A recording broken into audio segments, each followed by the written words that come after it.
All right, everybody, and welcome to your Friday. Appreciate you guys for hanging out with us. It's another edition of the Cyber Sleuth Show. I don't know why I picked that name. It's the hardest phrase to say, especially on a Friday when it's been a really long week. Nonetheless, that's the name of the show. It's been a busy couple of weeks for us, going back and forth between conferences. We did a couple different webinars this week.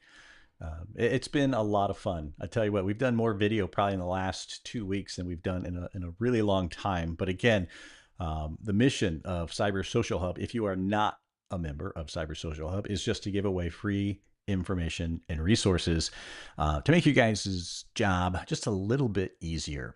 We can't make it completely easy. That would be the ultimate goal, right? Is just have somebody else do your job for you. But we still got to put the elbow is into it. I'm curious here. Hey, I see Vicky here. I'm going to jump over to the chats right now. Just curious to see where everybody is hanging out from today.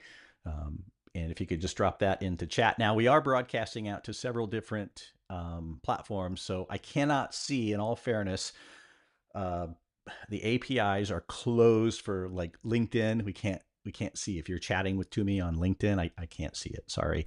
The only one I can really see is YouTube, and that's where we're broadcasting out to: YouTube, LinkedIn, X, Facebook, somewhere else. Oh, Rumble is our backup, just in case. And I'm sure I'm missing one in between there. And of course, if you're interested, if you can't catch the entire show here, after the show is over, then we extract the audio and it goes up to all of the podcast services. Our two biggest ones are, of course, Spotify and Apple iTunes podcasts. So we're on both of those via Podbean. So we're everywhere. If you can't miss us, so if you don't want to listen, it's completely intentional at this point, which I don't always blame you sometimes. Again, yeah, for those of you who are like kind of hanging out, we call it the really bad late night talk show that we do in the middle of the day. So that's just kind of how we roll there.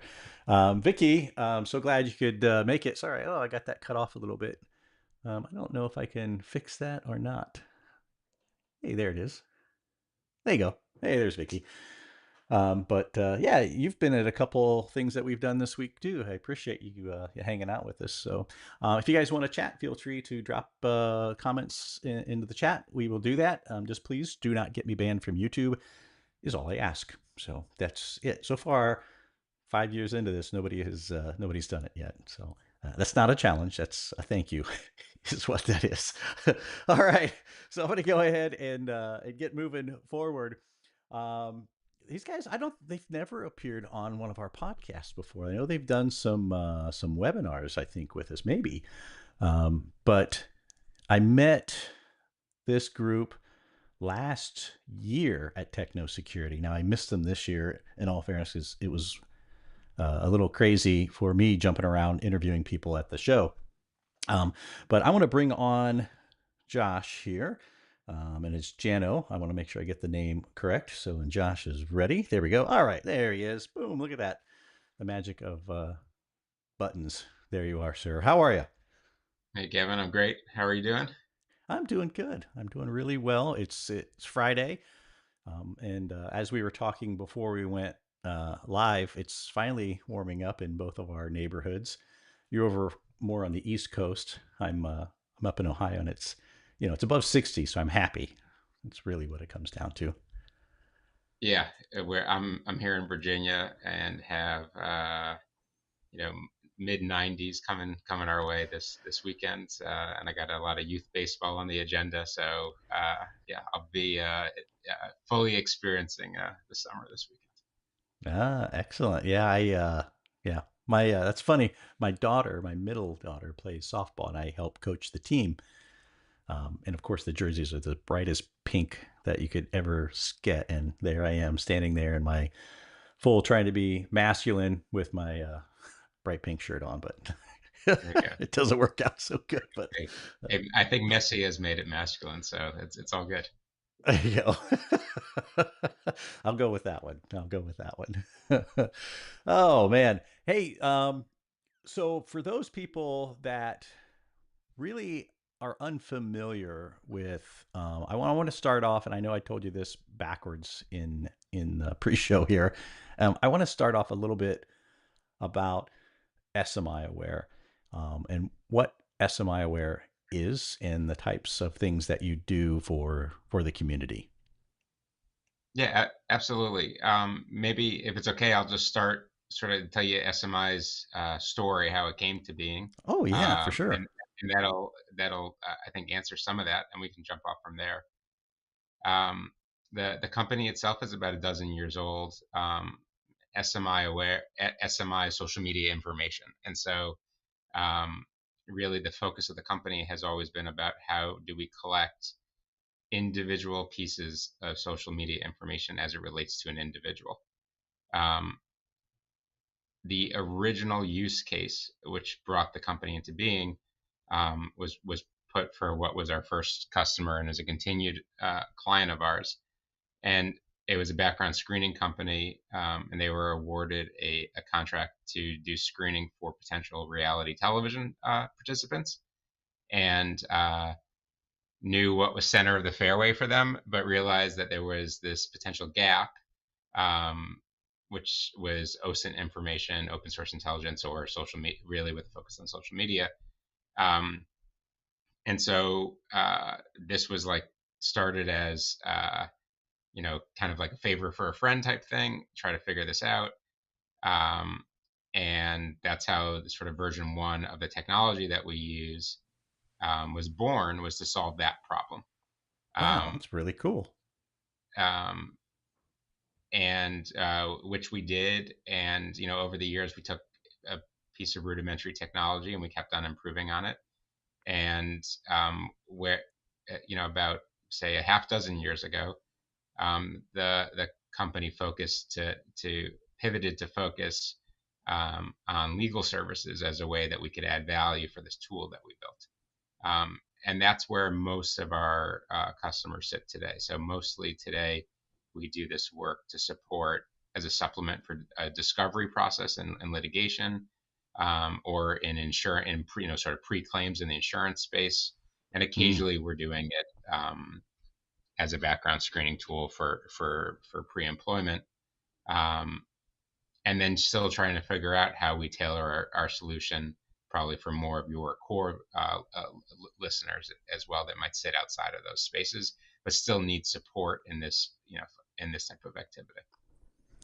Yeah, I'm fascinated by this, and this has always been my weakness, but it's always been an area of fascination is extracting data or getting the information we need from social media. I had no idea that was what the SMI meant in the name of the company. So that's kind of interesting to learn that. Um, in obviously my background's in law enforcement, and we could serve paperwork, which is kind of the power of the search warrant or the subpoena, but it's more than that. What you do and just getting the information, you're actually making sense of it and putting together a bigger picture. Is that accurate? Yeah, we view the information that we collect as it's all publicly available, but it's really not readily available. So while we do a broad-based internet search as part of what we do, the core of the information that we've pulled together is coming out of social media sites. And so this is information that we're not hacking or doing anything like that. This is information that an individual social media user has chosen to make public. Um, but the way that social media works is that you really can't get an aggregator to find all of this information, because it's the platforms want to monetize this information, and so you really have to go in as an individual user to collect this type of information. And so we've built tools along the way that helps us work outside of the platforms and then within the platforms to try to find this publicly available information, but like I said, oftentimes not readily available. And that will include both an individual's more common social media handles, but also their alias accounts if they maintain those too. Oh wow, that's it sounds like a lot to kind of. It, I mean, how many social? Again, I don't want to put you on the spot here because I'm randomly asking crazy questions. I don't expect to have the answer there, but I mean, there's a lot of social media networks out there. I mean, yeah, there's over 500 platforms right now that we can collect from. wow, Um, really? but the bread and butter of the volume is coming from the social media sites that are running through your mind right now. Yeah. And then there's a long, long tail. And we define social media probably a little bit more broadly than you're imagining. So I like to think about it as any platform where you can create a username and profile and create content.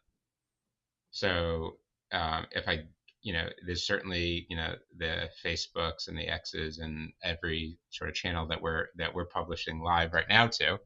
Hmm. Um, and then there's things like Venmo, which has publicly available information, and depending on how you set your settings, you could be publishing it. So some people publish who they interact with on Venmo.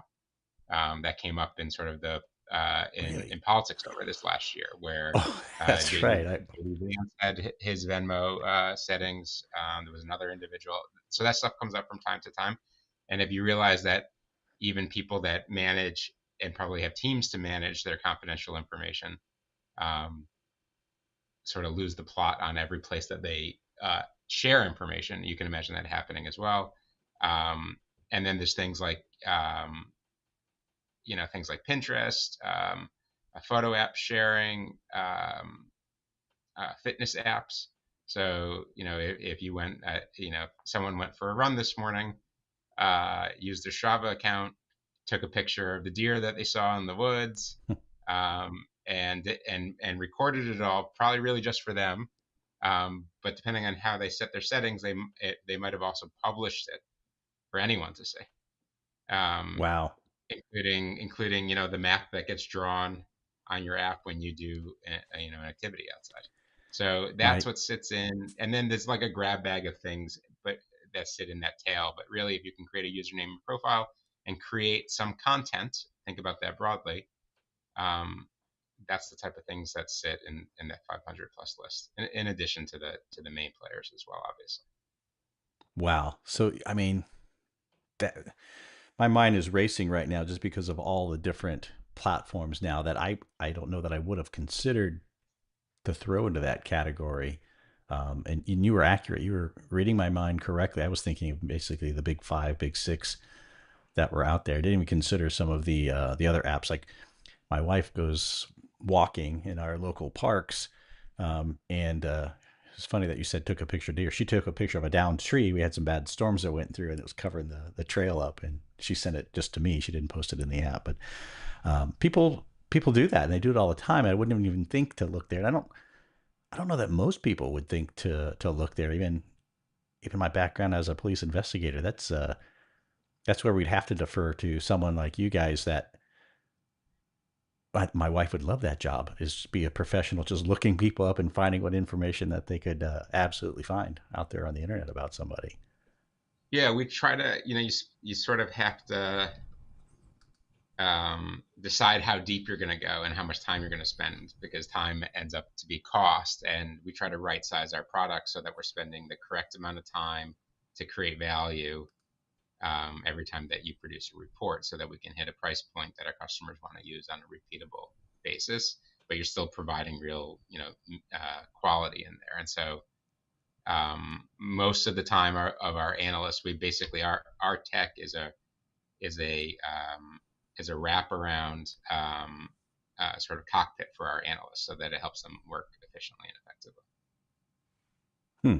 Yeah, Vicky's saying you could probably see the chat I'm like popping up on the screen. She's like, she likes to look up that stuff too, and most women do. I don't know about that, but my wife sure likes to do it. She is constantly, hey, did you see about this person? I'm like, I did not. Do you find that to be true that some of your better analysts are female? It's certain. Well, all of my analysts are great analysts. Let me say that. Oh, And my aunt, sorry. Yeah, yeah, yeah. yeah. So really proud of them. And our analysts over time have been predominantly female. It's not a design for us, and I don't have a sophisticated answer as to why that's the case. Right, Um, right. but yeah, I mean it's online research, um, and certainly I think part of what makes the analysts that we have successful is that beyond the training that we provide, they each have sort of a natural affinity and interest in doing the type of work that we do. Yeah, How that correlates to gender, yeah. I have, I don't know. I, I don't know if I it does haven't or figured not. any Yeah, of it out. So, yeah, so yeah, I didn't mean to put you on the spot with that question. I just popped into my head, and Tourette's yeah, came rolling out. So yeah, there it goes. Sorry yeah, about that. But yeah, it is interesting, and I think you definitely have to have a love for uh, curiosity and being able to put all the puzzle pieces together, because it's not. I mean, I guess we're maybe marginalizing, or at least I am anyway, of saying that hey, it's we're looking these things up, but it's a lot more than that. I mean, you guys go a lot deeper than. I mean, not maybe technology wise, but putting together that bigger picture. Um, can you talk a little bit about that part of it? yeah. The curation of the information is hugely important, um, and we realize that our clients, you can produce a report that's 10 times the size of what we produce. Um, but that doesn't mean that it's a higher quality report. And our we built a process in an end product that helps our clients get to the information that they need. And so for us, it's really about putting the right information at the right place in the right time. And so that's how we think about the curation of it. And we built it's twofold. It's one, ensuring substantively that you're finding the stuff that matters. So it's optimizing, let's say, the over inclusivity function and the under inclusivity part of it. And what I mean by that is you don't want things to be over inclusive. So I don't want the Kevin DeLongs that aren't you to be included in the report. So I don't want any false positives. And Hmm. then I don't want things to be under inclusive. So we spend time to ensure that even if you long forgot about the photo app that you used to use 5 years ago, just making a story up, we still go and find it, Thank you for that and disclaimer. it might still be relevant. And so, I'm picking on you because it makes it a little bit more interesting. But a lot of people lose track of usernames and profiles they create on platforms. And so just because you don't use Pinterest anymore doesn't mean that you don't have a Pinterest account. And it doesn't mean that that Pinterest account doesn't have content on it. Just because you changed from one Facebook account to a second Facebook account doesn't mean that the old Facebook account went away. Um, Yeah, that makes and sense. and just because we found your old Facebook account doesn't mean that you don't have an alias account that you also use for other reasons. Um, and so all of that's the case. I mean, I have teenagers, and like most teenagers, create their Insta account and their Finsta account, and all the parents have access to the Insta, and the Finsta is a little bit different, and it's their the people that they connect with is curated differently. Hmm. All of those, the teenagers that established their Instagram accounts 10 years ago and did that, they're all working professionals now, and they all took different paths of how they use that information today. So that's on the making sure that things aren't under inclusive. So that's you have the over inclusive, the under inclusive, and then for us, the third thing is you organize that information that's reader friendly, Hmm. so that people can get to it. And because if I can make sure that the reader can consume my information faster than they would if they did it through an in-house solution, let's say, like put their own smart people to work, Hmm. then I can tell them that that I'm besting them on over inclusivity ranking, under inclusivity ranking, and then when it gets to the person that really has to consume the content and make a decision, they will do that faster. and therefore save that time as well. So that's kind of how we think about getting into the details, getting it right, and what a measurement of, I guess, quality would look like. Oh yeah, I mean, there's a lot to consider there, and I want to touch and talk about this more. But before we go too deep into this conversation, I want to learn a little bit about you. It's like how did you get started um, in this area? I always love to hear people's stories, and it's definitely different on the OSINT side of how things started, or at least I think it was or would be. So I'll let you go and see how you got started in this space. Yeah. If you asked me 3 years ago what OSINT was, I couldn't answer that question. So you're right in terms of where I came from. I'm a U.S. trained attorney. Um, Started my legal career at a big law firm in their DC office. While Gottschall is the name. Started there as a paralegal, went to law school at night at Georgetown, and then became an associate there and practiced for several years. Did bankruptcy litigation, cut my teeth on the Enron matter, Oh wow. um, and yeah, that was it. That was interesting stuff. Good learning experience for me. And then after practicing for several years, went in house at a company called Gate Gourmet. It's an airline catering company. Their U.S. headquarters at the time and still today is in Reston, Virginia. And so it was local and sort of made that transition. Um, and that started me on a very different journey. I spent 15 years at that company. I think I had 5 different jobs. I moved 5 different times with them, to Toronto, to London, to Atlanta, and then back to Reston. And along the way, did more and more business minded activity, um, and eventually stopped practicing law and became a commercial leader for them, and then an enterprise level leader for them, and ran their North American division as the last step of that, from starting at the end of 2019, for about 3.5 years. Hmm. And most of the heart of that was managing through all the complexity that COVID brought. Um, Oh yeah. and if you can imagine the intersection of food and airline travel, um, those both were over indexed in terms of impact from COVID, both on the downturn and then the speed of the upturn. So those were both volatile industries.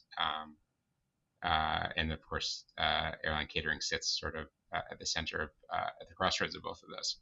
Um, and so, how did all of that bring me to running So SMI I'm waiting. I'm Aware? like, where's that tied in? I learned a ton, and I've always been open to taking nonlinear steps in my career, and it's really worked out quite well for me. It's brought me and my family to many different ports around the world. It allowed me to be a legal leader, commercial leader, a business leader, um, and I left that organization not knowing exactly what I wanted to do next, but knowing that I valued each sort of part of my career, and I found them all interesting. And I didn't really want to redo, like I didn't want to go, backwards, but I did want to leverage my knowledge in something new. Um, and so you network like anyone does, and you hope for that you make your own serendipity by getting enough at bats in your networking and just hustling.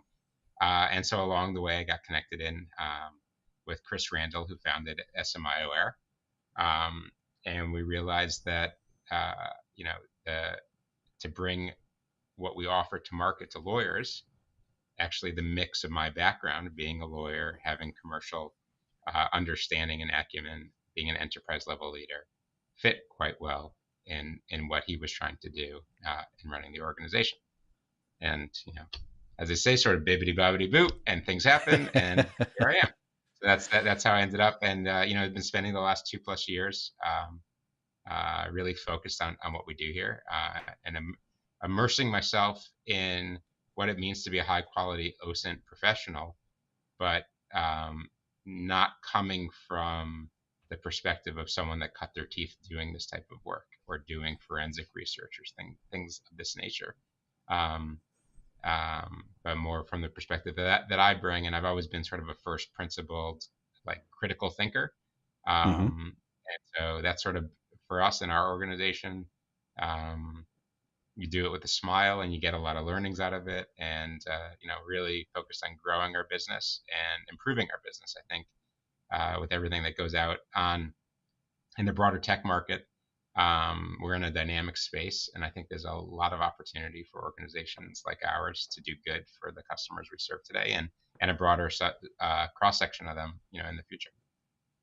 I I I 100% agree with everything you said, but and I was completely wrong of how you would have even come close to getting into the industry. So I wasn't even close on my thoughts. But that it Yeah, makes perfect sense. It's like everything just lined up to kind of uh, put you right where you're at now, and in your life experience and the careers. But there again, I think I'm going to agree with you several times here, saying that there's a huge need for this in the space right now. And I see just in digital investigative side of things, most investigators um, don't struggle too much with the technology of it. They can figure out how to get a piece of information out of a device. They can understand how to do that because that, in my mind, is a different kind of thinking than going after the type of information that you're extracting, that your company really thrives at. They're two different things altogether. Um, but in my mind, it's becoming more and more important, even more so, I think, than some of the forensic information. I'm going to get a lot of hate for saying that right there, but because that's the frontline information. A lot of times on the forensic side, when it comes to the social, we can provide a lot of the backup or the corroboration of information that was collected um, from the networks, and saying that yes, indeed, we did find that exact same information here on the machine, but the true information's um, out there in the social space. So, and a lot of examiners, a lot of investigators don't understand actually how to do that, how to go about getting that information, or where to start, how to put it together, and that's where you and your team, be it male or female, I'm going to try to redeem myself for the guys who can send me some hate mail, and um, really, really just rock the show out, essentially, for lack of a better term. yeah. Um, I, so I really like thinking about the analogy of how I think we add value is we're really good at finding an edge piece to a puzzle, and the cost in time or money or what have you of engaging with us early is pretty low. And if you can get one more edge piece to the puzzle that you're solving earlier in the game, you know that you're really stacking the deck uh, for the odds of you solving that puzzle at all or solving it faster. And that's where I think the value of doing this type of OSINT research is with the social media focus. Um, so as long as you can find a way to either, whether you're doing it in house or you're using a party like ours, it, it's from a process engineering standpoint, I do find it pretty surprising when we go to a variety of different conferences how this isn't set as part of an automated process when you're doing some sort of a research project that could call for this. Whether it's in the criminal investigation side, whether it's in uh, civil litigation where we're spending time, whether it's doing pre-employment background screening, whether it's doing compliance activity, whether it's doing a variety of due diligence activity for corporate work. Um, there's an opportunity to be smarter in your decision making. And I just think that it's really there's probably a lot of opportunity to build it into a lot of those core processes for a large variety of organizations.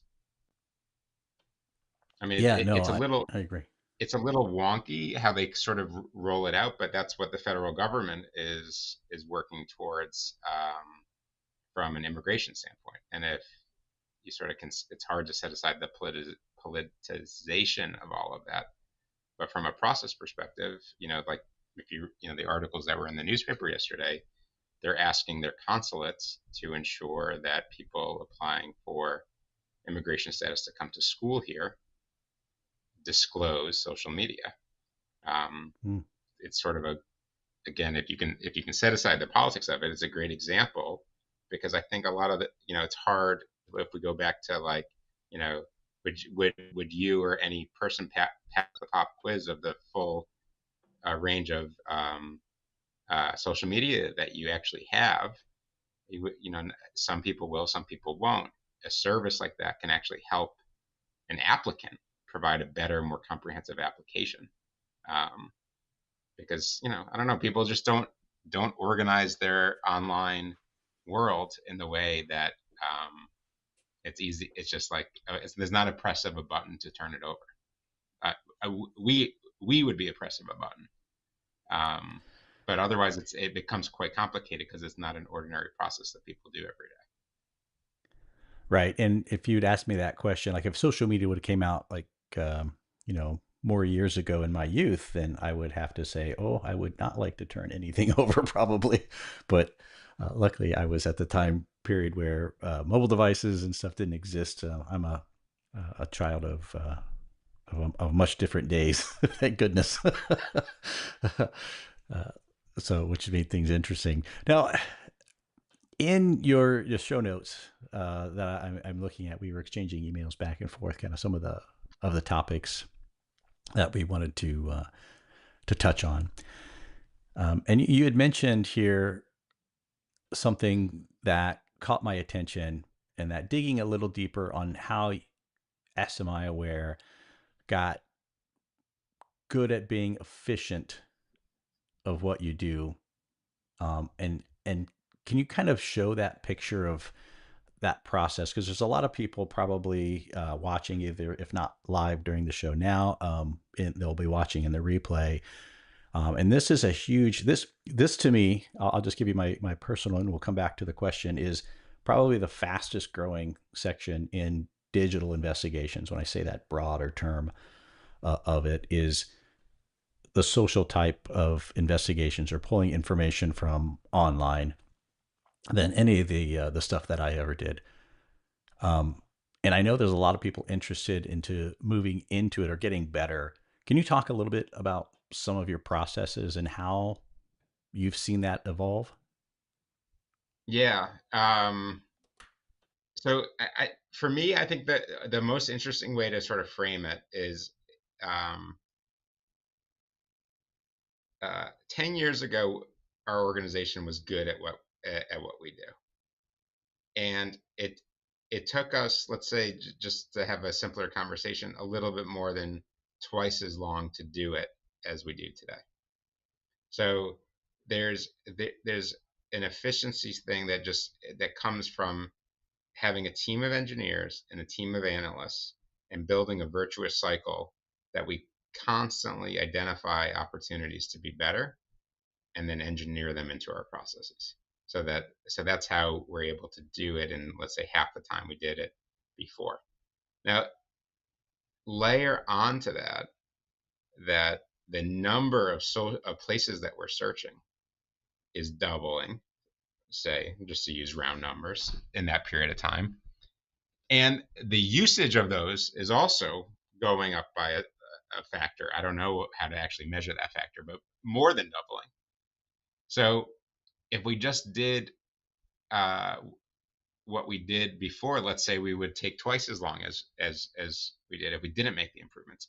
So it's not that we're twice as fast as we were before. When you consider the amount of stuff that has to be done, we're probably more like 4 or 5 times as fast. Um, so that's in terms of a history like perspective. Like I think doing one thing really, really well, how do you measure that you're making a difference? Well, to me that's a really interesting way to do that and to make that measurement. Um, and now, as we're entering the age of AI, there'll be all these opportunities to drive more and more efficiency as well. Um, so there's, where can it go from here? I mean, our philosophy as a company is there's always going to be a need for that human analyst in the loop, that they're adding something that um, is valuable and will continue to be valuable, even if we're regrouping here and it's 2030 and we're having this conversation. Um, what I we've sort of have been running a couple test projects, and today we don't really use AI in our process, and we certainly don't have the philosophical bent that we're not like a company that markets AI, even though what's under the hood is something other than Right. AI. What leads me to believe that a lot of companies do that is that the first AI project that we scoped and worked on, the result of that was a lot of, let's call it old fashioned automation that we're now building, because it actually required us to look more critically at our processes and process map better. And then the solution set was an automation solution set, not an AI driven automation solution set. And it just, so asking the AI question gave us a lot of, yeah, you could use AI answer, but you could also do it without AI. And so it almost was like the prompt to push us harder to be more critical about what we do and more critical about what to do better. Now, I'm confident that over time AI will dovetail into our processes as well. It's too powerful of a tool, and it's improving so fast. So, whatever is true on June 20th at 2:30 or whatever we're sitting at now, East Right. Coast time, will be radically different on December 20th. Um, um, because I'm sure if we did this on December 20th of last year, but our knowledge, your and I's knowledge about AI would have had a different framing, because it just gets reframed almost like weekly, almost has a radical reframing. Yeah, and I can speak on that a little bit. I own a little company that has AI answering and routing calls for law enforcement, not emergency lines. So just the technology change in that short amount of time has been insane, just insane on the AI's ability to actually contextually understand the conversation and make decisions based off of what a caller is saying, and keeping in mind the information callers are necessarily giving sometimes, and it can still make really good decisions. Um, it's scary, and I noticed you said like an automation built in. I, I almost see just, and I think you alluded to that AI is really just advanced, if this then that scenarios. Um, and I again, I hate to say I'm going to get hate for all out of this stuff, Josh. From what I'm saying here on the show is I don't see humans as too much terribly different in some scenarios, not all, but if you present a certain situation, depending on the person, you're going to get a certain response back, right? Yeah, And I've given crazy talks on it, but um, and it is just an advanced automation, and you guys like to go a little bit deeper in the engineering slash automation components of what you do. Do you have examples? Again, I don't want to give you to give away any trade secrets, but something that maybe the audience can take away and something that they can establish or set up that would make their lives a little bit easier. Besides doing business with you guys and just saying, "Hey yeah, guys, can you do this for me?" yeah. Uh, So you maybe we talk about this a little bit more, and I can give you a better answer, because you're stumping me just a little bit in the sense that I'm not an analyst, um, and so I would never be the one producing a report and utilizing the tools. So I'm a little gun shy on not from a confidentiality standpoint, but just from technical standpoint, Fair enough. Yeah. of saying like, this is the smarter way, you can do things. I think, uh, we've uh, we, uh, sorry, I got distracted by the Yeah. phone Sorry, call. I'm throwing stuff up. But Manny's just agreeing with Yeah, I think the things that yeah, you were yeah, saying yeah. So earlier. Yeah. I think that's exactly right. And I almost to say, Manny, that like for me, AI is just in the roster of automation solutions. And every sort of solution has pros and cons in terms of complexity of implementation, and um, where you need the process, where you need the human being to be in your future state process. And so AI has different accommodations that have to be made versus automation because of accuracy things. AI can also be heavy, like it can be expensive. Um, so it's also kind of where the data is sitting, where it's housed. There's all of these types of costs as well. I just come back to like pushing yourself on AI might lead you to a lot of non-AI based solutions. That was my aha moment. Probably that's top of the list for this year. Yeah. No, I like that because it is a lot of things where I think AI really will eventually excel, whether it's doing this in some aspects or not.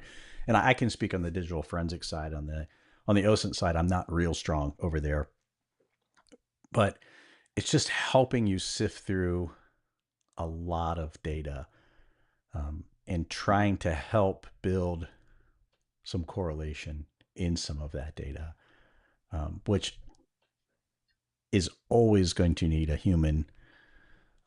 I say that now, of course, next year or in December when we talk, I may be out of a job because AI just takes over and it's me now. But it's still going to need to be able to present that information to another human. I don't think AI will ever take over that type of role in it, and being able to understand how am I going to say this here, present that information or the findings, that I don't think can ever replace a human, at all. Even if, I mean, if humans can only consume like so much, and I mean, it might what you say in certain circumstances, um, but decisions that have to be taken that have to have consequences, someone needs to be the human in the loop, and that human needs to be able to um, take ownership of the consequences of a decision. And in order to do that, that is a constraint on the consumption of information. So even if there's like a perfect flow of information, you still got to do that. So um, then you need to break those things into bits, into smaller things. So you'll need groups of humans, and so it's very possible that you can create very very complex data management machines, but they're going to be producing information. Ultimately, the end of that, let's say, information supply chain has to come to a human being for decision making. Yeah, and it spot on. It has to be presented in the way that a human can digest and make sense of it, because ultimately we're kind of the end point right now. I say right now. I probably should say we're the end point. I don't want to be ever replaced by an AI. It's a scary thought. Uh, but yeah, in order to disseminate that information, even Manny here agrees. Hold on, let me pop that up. There you go. So there's just yeah, AI is it's funny. I never intended this conversation to go AI. We've talked about it. I think literally, um, Manny did a webinar with us yesterday, and then we had a webinar specifically on AI the day before. And this, I was like, yes, free from Yeah, AI conversation. We're going to really dig into it, and here we go, back back into it, with some of the automations. But Yeah, Yeah. I mean it's No, but it's I it's think everywhere. we can go back. I mean, sorry, Kim. I mean, we can go back. You're right. Please. Like it's not a big part of what we do today, but it's a big part of the environment that we're all in. And so that's why it's always on the agenda at all these conferences. But I, I guess sort of where I want it's interesting to go back in it is say like how you okay, so if that doesn't dominate, what does dominate is getting the right information to the right people at the right time, and how do you reduce the friction and things like that. So Right. for us, like the development that we're like most proud of that we launched this year is we built an API so that we can be an easy button for our services on a variety of different platforms, and that has nothing to do Oh. with it with AI. So Now see, that's that's yeah let's talk about that a little bit. Get away from AI. That's an yeah yeah open yeah. door right there. I like it. Tell me a little bit about the API. What kind of benefits? How would people Yeah. utilize that? So we we recognize we're a small company. We believe that we do something that's really well, and we try to stay in our lane, but offer that off to more people. And it's pretty easy to place an order with us. You can go on our website. Once you have a house account established, which takes a few minutes, it's a simple interface SOX 2 compliant, so keeps the information private. Um, and then you can the information sits on a platform where you can just download it onto your local computer, and you get a signal through your email once we're done. 2 day standard turnaround time. It's pretty easy. Yeah, Also that has sounds some really friction. easy. Yeah, yeah. So that's like the way today. And then for customers that are bringing us customers, whether it's a large law firm or an e-discovery vendor or things like this, we now have a way to um, integrate that web-based platform into their platform, so that essentially you don't have Mm. wherever you're doing your work is where you can enter your order, and then where you can receive the content back. And then we've been built a bunch of API nodes so that the report itself can be broken apart, and different sorts of data sets that might already sit as fields in your platform of choice where you're doing more of your work, that information can populate that automatically as well. So you can have the report in full and then sort of broken up into its component parts so that you can enter it into your database, whether you're doing for whatever sort of research that we're supporting. Hmm. Yeah. See, now I'm glad I set this up in pre-show because there was a need for it. The website did happen to come up in conversation, and you said you can just come here to the site. Obviously, we don't need to walk all through it, and it's really that simple, right? Because I see you have a client login section even on the site. Yeah, exactly. So once we support SSO, so you can if you're Hmm. a company that wants to do that, or you can have a non-SSO based sign-in. And once you get through that, there's the client login, and you just basically are going to smiaware.com and a couple clicks, which we don't have to go through because we don't have it set up today for the. Yeah. I don't have a dummy client to show you. Um, it's as easy as that. So it's like just a couple step process, and then essentially that could sit on your platform of choice um, if you built out if you utilize our API connection, and so um, we're looking for places where um, folks are utilizing another platform as their go-to for a variety of tasks, of which we would be a complement to that.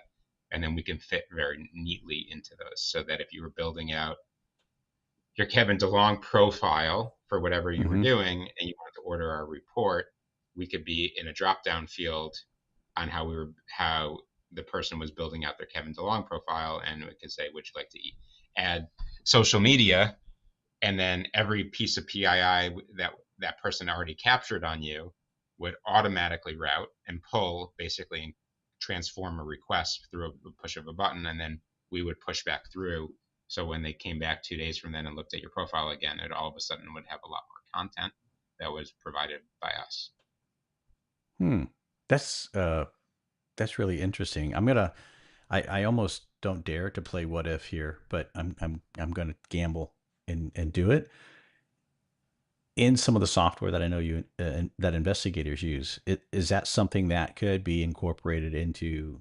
those pieces of software, like investigative tools specifically. Say I'm doing, say I'm collecting information off of an individual's drive. Is that what it's intended for? Or like I'm collecting multiple pieces and learning a little bit about this person, saying, oh, we have a profile here, we have a profile here. And then I could just use a drop down if it was built in and feed you what I found. 100%. Um, Yes. that's how it's built. Like I said at the beginning, we most of our clients today are law firms, and so Mm-hmm. how we the platform that we've always imagined as we were building this API was like an e-discovery platform. Sure, But sure. what you described is 100% congruent with that. It's just a different marketplace. Yep. And so I'd love to talk. I don't know. I love to talk to the right people in that space. Um, because I do think we have something valuable to offer. It's just not within today as we segment the market. That's more of like a tomorrow market. But if someone wants to call Sure. me and bring forward that tomorrow market and today, that would be wonderful. And we're ready. Yeah. And that, Basically, the API is universal, so we're ready to do that. wow, it's big. And I can speak from obviously my eyes of being a digital forensics examiner when we're pulling up pieces that we find of information from um, hardware into from the bits and bytes. We're categorizing it. Okay, we found this profile here. We found this. We found, oh, wait, here's another one that they had. And we don't a lot of times know how those link together. And that's when our investigation crosses over with what you do perfectly, where if the tools allowed us to be able to drop down, say, hey, here's what I found. I don't know what I'm doing in this world because I understand bits and bytes, and we could just push that to another party to handle that piece of the investigation. That would be amazing.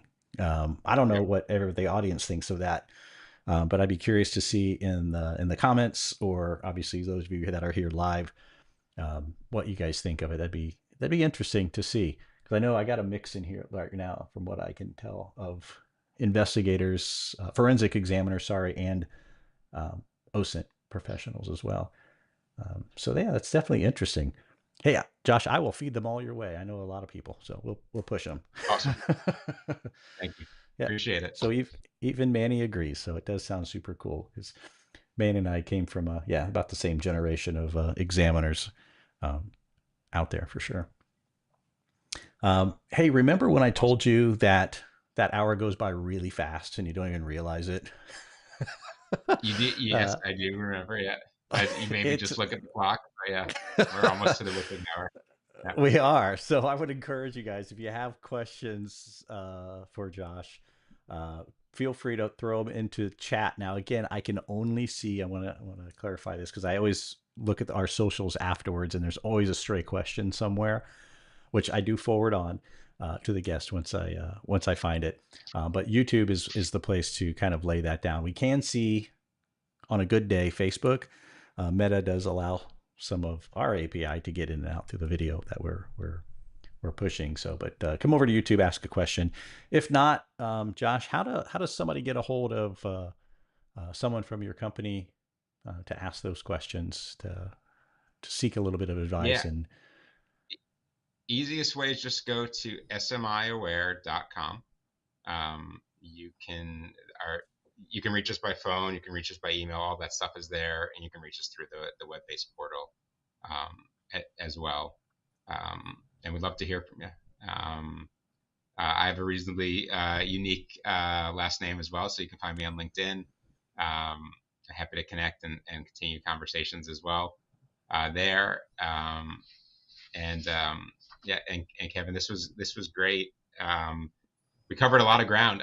Probably the only thing that I didn't share in all of this is the preservation piece. So embedded in let's all of our let's reports is a talk about it then. defensible copy of what we found, and that sits as a standalone file along like the screen grab is a standalone file. We have a second standalone file that's the source code. Um, and one of the things that's always so important in this space is that until you've captured it, it runs the risk of changing or going away. And that it's even if the owner of the social media account has an obligation to keep it, like let's say through a discovery hold.